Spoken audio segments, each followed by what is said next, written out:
Good morning class 12, welcome back to commerce nook. तो last class में हम लोगों ने यूनिट 2 का सेशन 2 स्टार्ट किया हुआ था, जिसमें कि हम लोग पढ़ रहे थे ईमेल मार्केटिंग के टाइप्स। ठीक है, तो जो पहली टाइप थी that was transactional emails and second was direct emails.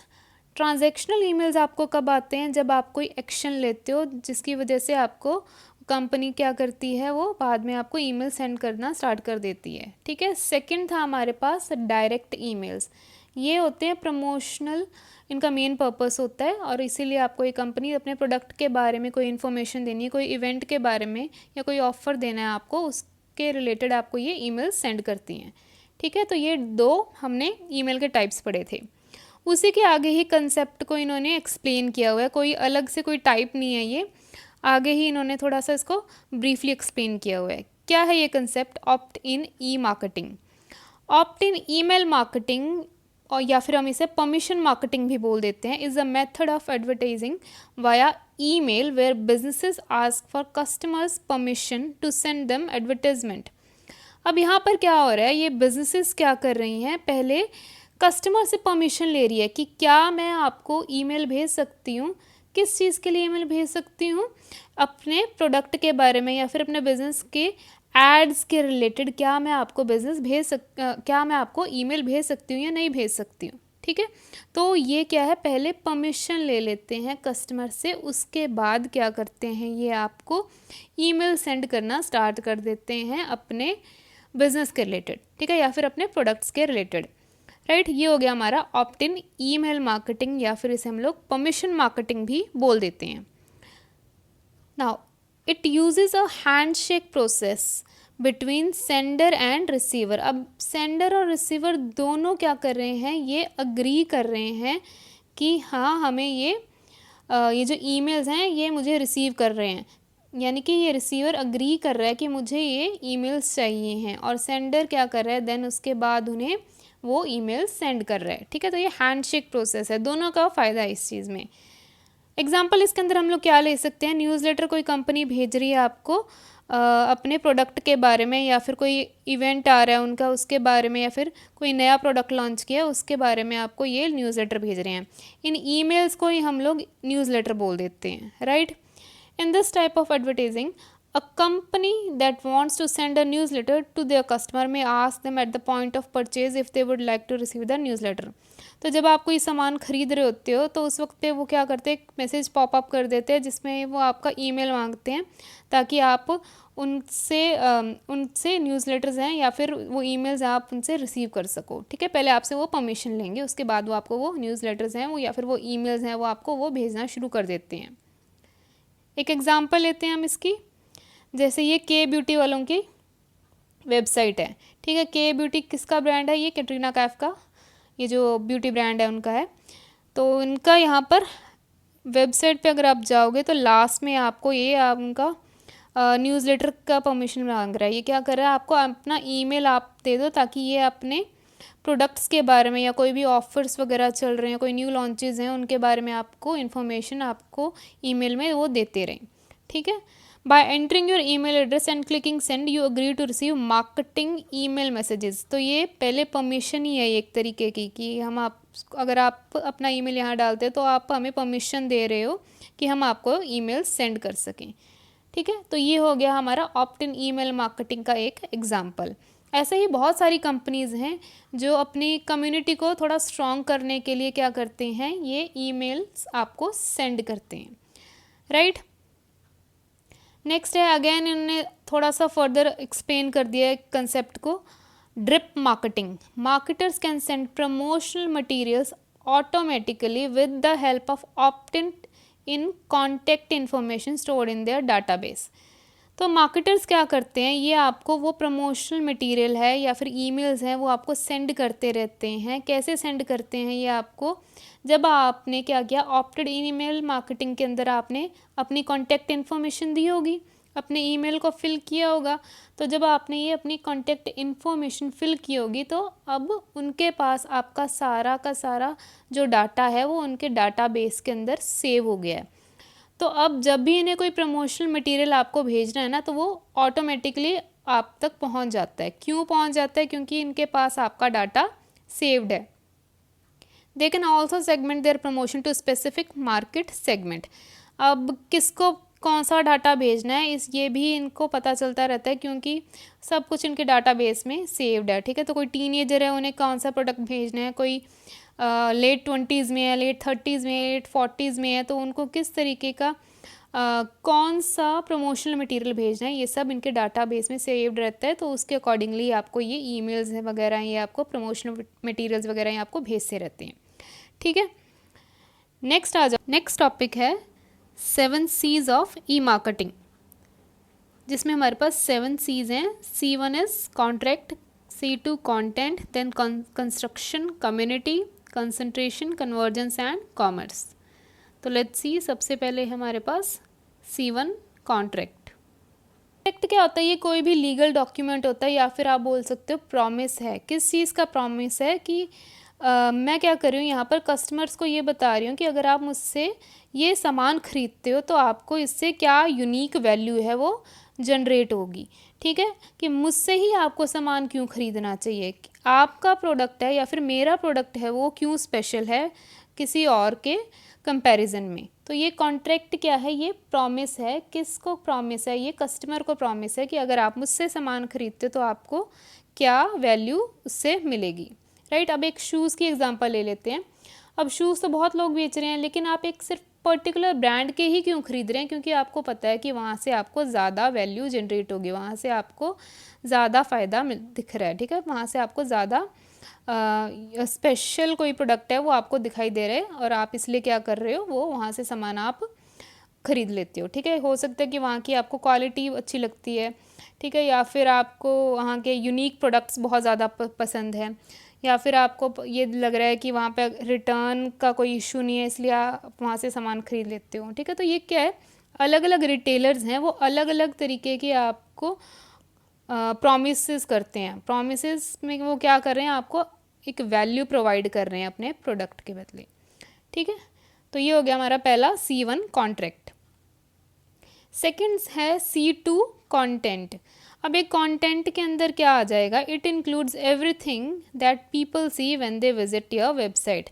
तो जब भी लोग आपकी वेबसाइट को विजिट करेंगे तो सबसे पहले वो क्या देखते हैं? टेक्स्ट कैसा है, पिक्चर्स कैसी हैं, लिंक्स कैसे हैं, वो काम कर रहे हैं या नहीं कर रहे हैं। कई बार टेक्स्ट बहुत छोटा होता है, या फिर बहुत ज़्यादा लार्ज होता है, या फिर इतने कर्सिव हैंड राइटिंग होती है कि समझ में ही नहीं आती है। ठीक है, पिक्चर्स भी कई बार ब्लरी होती है, या फिर बहुत ज़्यादा दूर तक होती है, या फिर बैकग्राउंड जो होता है इतना ब्राइट होता है कि आपको समझ ही नहीं आता कि वो प्रोडक्ट क्या है।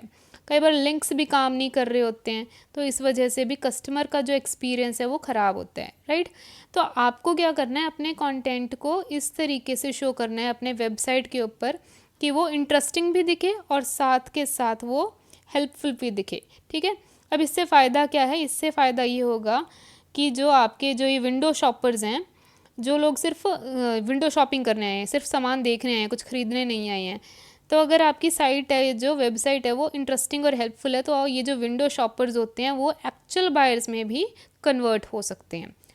क्या है एक यहाँ पर इम्पॉर्टेंट चीज़ क्या है कि आपका जो कंटेंट है वो हेल्पफुल होना चाहिए और इंटरेस्टिंग होना चाहिए। बस ये एक शर्त है, उसके बाद वो जो आपके विंडो शॉपर्स हैं वो एक्चुअल बायर्स में कन्वर्ट हो जाते हैं। ये था C2 का मेन ई मार्केटिंग का बेस। ठीक है, नेक्स्ट आ जाओ। अच्छा, एक एग्जांपल देख लेते हैं पहले। क्या है ये? लाहौरी ज़ीरा है, ये इनकी वेबसाइट है। ठीक है, तो ये मैंने कंटेंट का एग्जांपल आपको समझाने के लिए यहाँ पर इसे प्रेजेंट किया है। लाहौरी ज़ीरा की अगर आप लोग वेबसाइट पे जाओगे तो सबसे पहले तो आपको ये अलग अलग इनके फ़ॉन्ट्स दिखाई देंगे। ठीक है, अलग अलग कलर्स का इन्होंने इस्तेमाल किया, थोड़ा फंकी सा इनका ये जो है सेटअप है। ठीक है, हर कोई पीरा लाहौरी ज़ीरा। ठीक है, तो ये इनकी टैग लाइन भी अलग सी हो गई। तो अब इसका इस तरीके से इसको बनाने का पर्पस क्या है? ये थोड़ा आई कैचिंग लगता है, इंटरेस्टिंग लगता है कस्टमर को। राइट, सेम है। अगर नेक्स्ट देखें, ये आ गया। नेक्स्ट पे क्या है, अगर थोड़ा आप नीचे स्क्रॉल करते हो तो आपको इनके प्रोडक्ट्स भी दिखाई देंगे। राइट, तो अब इसका बेनिफिट क्या है? कस्टमर जब इनकी वेबसाइट पे जाएगा, ये सब चीज़ें देखेगा, देन थोड़ा इंटरेस्टिंग लगता है एंड वो आई कैचिंग लगेगा, ठीक है, वो ख़रीदना फिर ऐसी चीज़ों को पसंद करते हैं, राइट। एक बार आप इनकी साइट पे जाकर देख भी सकते हो कि इन्होंने किस तरीके से अपनी वेबसाइट को डिज़ाइन किया है। नेक्स्ट है C3। C1 हो गया, C2 हो गया, थर्ड है हमारे पास construction C3। It is focus upon how your website is built to make things easy for the customer. तो C2 में हमने कंटेंट की बात की थी कि आपका जो कंटेंट होगा वेबसाइट के ऊपर कैसा होगा, ठीक है। अब C3 कंस्ट्रक्शन में हम लोग बात कर रहे हैं कि ये जो आपकी वेबसाइट है, ये जो आपने बनाई है, वो कैसी बनी होगी। तो सबसे पहले तो मेन फोकस होना चाहिए कि ये जो वेबसाइट है वो इजी टू नेविगेट होनी चाहिए, कस्टमर को कोई चीज़ ढूंढने में परेशानी ना हो। समटाइम्स क्या होता है कि हम लोग वेबसाइट के अंदर सब कुछ डालने के चक्कर में उसे इतना कॉम्प्लिकेट कर देते हैं कि कस्टमर को जो चीज़ सामने ही दिखाई देनी चाहिए वो उन्हें दिख नहीं रही होती, ठीक है। तो मान लो मैं ऐड टू कार्ट का ऑप्शन कहीं पे भी डाल देती हूँ एंड वो कस्टमर उसे ढूंढता ढूंढता रह जाता है और उसे वो मिलती नहीं है। तो इससे क्या है, आपके जो शॉपिंग है, आप ये बोल सकते हो कि कस्टमर का जो शॉपिंग एक्सपीरियंस है वो ख़राब हो जाता है, ठीक है। तो जो वेबसाइट है उसका मेन पर्पस क्या होना चाहिए या फिर वो कैसी होनी चाहिए, website is fast and reliable होनी चाहिए और जो कस्टमर का शॉपिंग एक्सपीरियंस सीमलेस बनाए, ठीक है, उसे कोई दिक्कत ना हो आपकी साइट को नेविगेट करने में, राइट। ये हो गया कंस्ट्रक्शन। कंटेंट में हम लोग बात कर रहे थे कि पिक्चर्स, टेक्स्ट या फिर लिंक्स का इस्तेमाल किस तरीके से करना है। C3 में हम लोग ये देख रहे हैं कि साइट नेविगेशन कैसी होगी, आपको इजी टू नेविगेट साइट बनानी है, ज़्यादा कॉम्प्लिकेट नहीं करना है चीज़ों को, राइट। नेक्स्ट है C4। C4 में क्या है, email marketing is about building a group of loyal customer. यहाँ पर हम लोग कम्युनिटी की बात कर रहे हैं। कम्युनिटी क्या है, ये community with the use of chat rooms or forums, users can talk to the company or with each other, ending in helping businesses in promoting their product। तो अगर आप अपने कस्टमर को अपना लॉयल कस्टमर बनाना चाहते हो तो क्या होना चाहिए आपका मेन फोकस, कि वो कम्युनिटी के अंदर ज़्यादा से ज़्यादा जुड़ें। आप चैट रूम्स का इस्तेमाल कर सकते हो, फॉरम का इस्तेमाल कर सकते हो, जहाँ पर वो एक दूसरे से बात कर सकते हैं या फिर कंपनी से बात कर सकते हैं। अब इससे फ़ायदा क्या होता है, फ़ायदा ये है कि वो जब उन्हें दिखता है कि कस्टमर की कोई वैल्यू है, उन्हें लगता है कि हमारी कोई वैल्यू है, उसके बाद वो अपने आप ही आपके प्रोडक्ट की या फिर आपके बिज़नेस की प्रमोशन करना स्टार्ट कर देते हैं। तो इसीलिए community building is very important. Example लेते हैं, तो ये है, जैसे ये है एप्पल की वेबसाइट, एप्पल की कम्युनिटी वाली वेबसाइट है। यहाँ पर क्या है, जिन लोगों के पास भी एप्पल का कोई प्रोडक्ट है वो यहाँ आकर क्या कर सकते हैं, कोई भी अपना क्वेश्चन रेज कर सकते हैं एंड देन वो जो एप्पल के ही यूज़र्स हैं वो आपस में क्या करते हैं, अपने जो उनके कोई क्वेश्चन जिसने पूछा है उसको आंसर कर सकते हैं, ठीक है। Apple support community, find answer, ask question, connect with Apple customer around the world. तो जिन जिन लोगों के पास एप्पल है, एप्पल का कोई भी प्रोडक्ट है, वो क्या कर सकते हैं, यहाँ एक दूसरे के क्वेश्चन आंसर्स को सॉल्व कर सकते हैं एंड एक दूसरे की हेल्प कर सकते हैं। अब यहाँ पर हुआ क्या है कि एक एप्पल वालों ने अपने ही प्रोडक्ट के यूज़र्स की एक कम्युनिटी बना दी है, ठीक है। तो ये उनके लॉयल कस्टमर का एक बेस हो गया, उन्होंने तैयार कर दिया एक बेस, ठीक है। एक और एग्जांपल देख लेते हैं नायका की। जैसे नायका प्ले के नेम से इन लोगों ने अपना एक कम्युनिटी बेस स्टार्ट किया हुआ है, जहाँ पर ये लोग क्या करते हैं, अलग अलग कस्टमर्स हैं वो अपने प्रोडक्ट के रिव्यूज़ शेयर करते रहते हैं आपस में एंड देन वो बताते रहते हैं कि इन्होंने ये प्रोडक्ट लिया, इसका ये बेनिफिट था। तो ये व्यूज़ यहाँ पर दिखा देते हैं, लाइक्स वगैरह आ जाते हैं एंड देन इन्होंने यहाँ पे एक क्लिक हेयर टू शॉप का बटन भी दिया हुआ है, ठीक है। नेक्स्ट है C5 concentration. It is another term used for targeting. Here, instead of showing the same ad to everyone, marketers use past behavior of the customer to show them the specific ads they actually care about. अब सबको same add तो नहीं दिखा सकते हैं, किसी का कुछ इंटरेस्ट होता है, किसी का कुछ इंटरेस्ट होता है।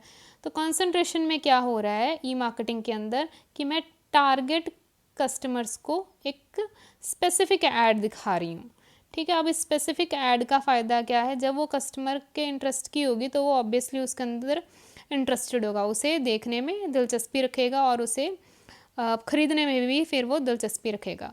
तो ये चीज़ अब आपको कैसे पता चलेगी, तो ये मार्केटर्स क्या करते हैं, ये कस्टमर के पास्ट बिहेवियर को, यानी कि पिछली बार कस्टमर ने क्या ख़रीदा तो शायद इस बार भी ये वाली चीज़ उन्हें पसंद आ जाए, तो इस चीज़ को वो नोट करते रहते हैं। या फिर आजकल तो सॉफ्टवेयर ये वाला काम कस्टमर के लिए ज़्यादा कर देते हैं, या फिर मार्केटर्स का काम आसान करने के लिए ऐसे सॉफ्टवेयर्स आ गए हैं जिससे कि आप कस्टमर के पास बिहेवियर को एनालाइज कर देते हो एंड देन आप उसी के अकॉर्डिंगली उसे वैसे ही स्पेसिफिक एड्स है वो दिखा सकते हो। ठीक है, ऐसे कोई भी फालतू ऐड भेजोगे उसे तो वो उसे सीधा स्पैम में ही डालने वाला है, तो आप पहले से ही उन्हें उसी चीज़ की एडवर्टाइजमेंट करो, उसी चीज़ की ऐड दिखाओ जिसके अंदर वो इंटरेस्टेड हो। ठीक है, तो टारगेट कस्टमर को या फिर टारगेट मार्केट को आप लोग स्पेसिफिक एड्स दिखाओगे जिसके अंदर वो इंटरेस्टेड हो।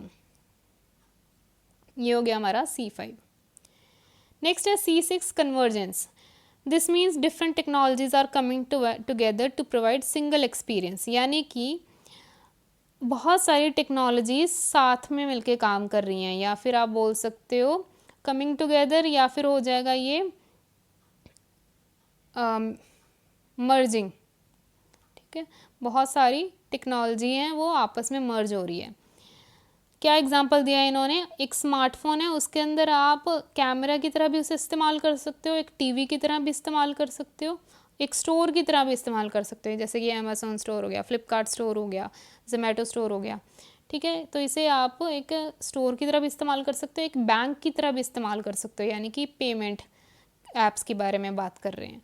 ठीक है, और एक मेल बॉक्स की तरह भी उसे इस्तेमाल कर सकते हो।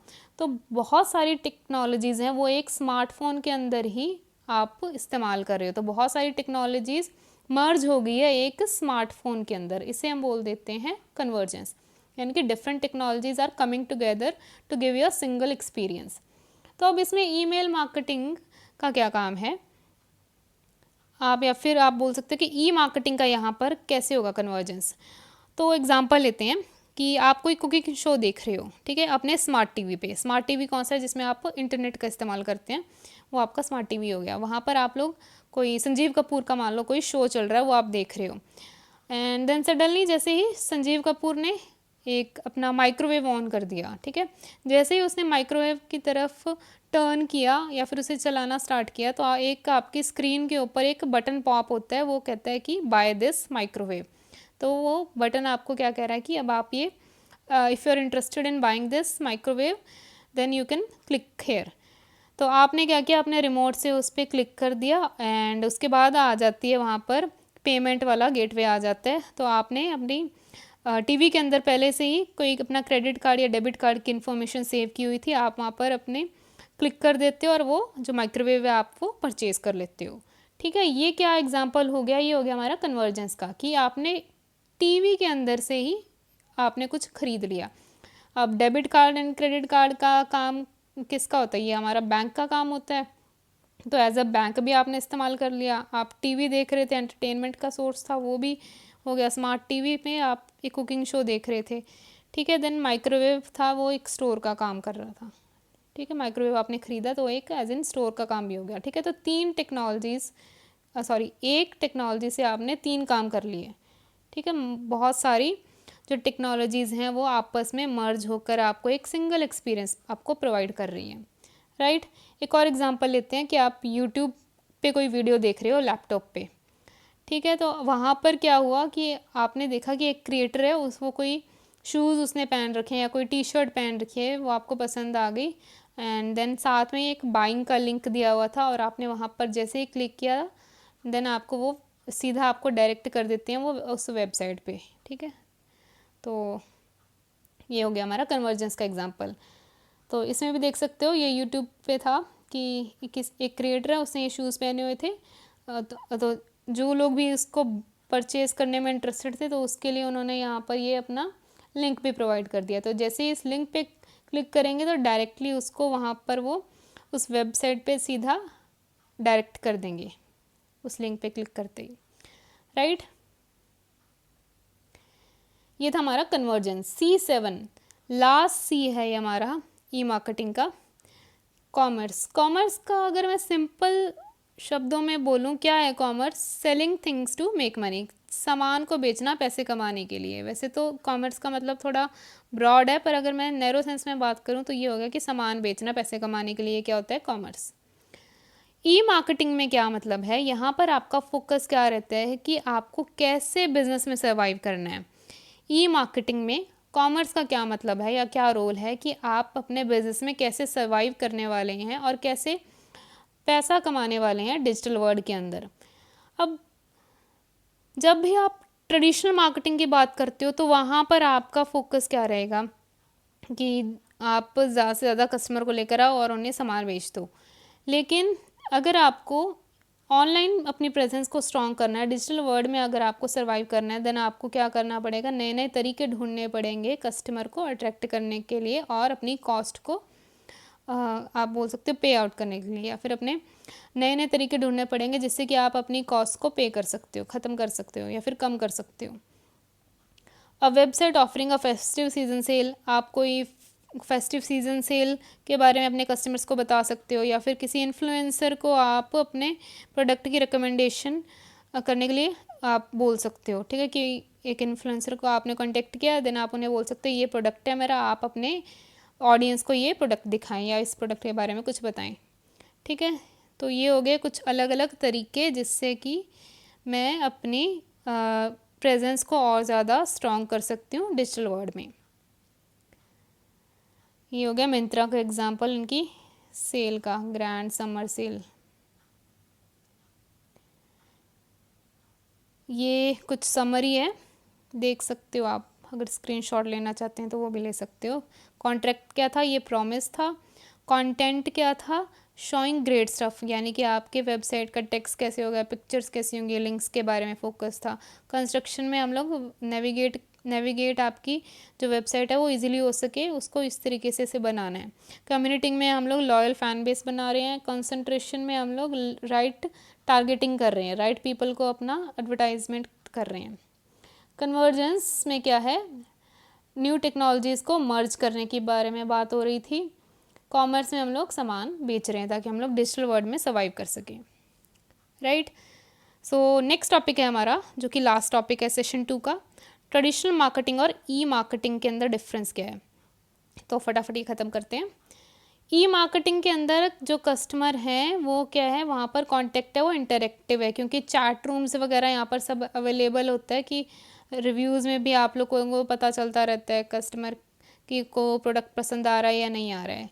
ट्रेडिशनल मार्केटिंग में ऐसा नहीं होता है। अब ट्रेडिशनल मार्केटिंग के कौन कौन से सोर्स थे हमारे पास? न्यूज़पेपर था एंड बिलबोर्ड्स के ऊपर आप अपनी एड्स कर सकते हो, मैगजीन के अंदर एड्स कर सकते हो। ये अलग अलग तरीके हैं हमारे ट्रेडिशनल मार्केटिंग के। ठीक है, तो ईमेल मार्केटिंग में जो कॉन्टैक्ट है हमारा इंटरेक्टिव है, लेकिन जो ट्रेडिशनल मार्केटिंग है वहाँ पर वन साइड है।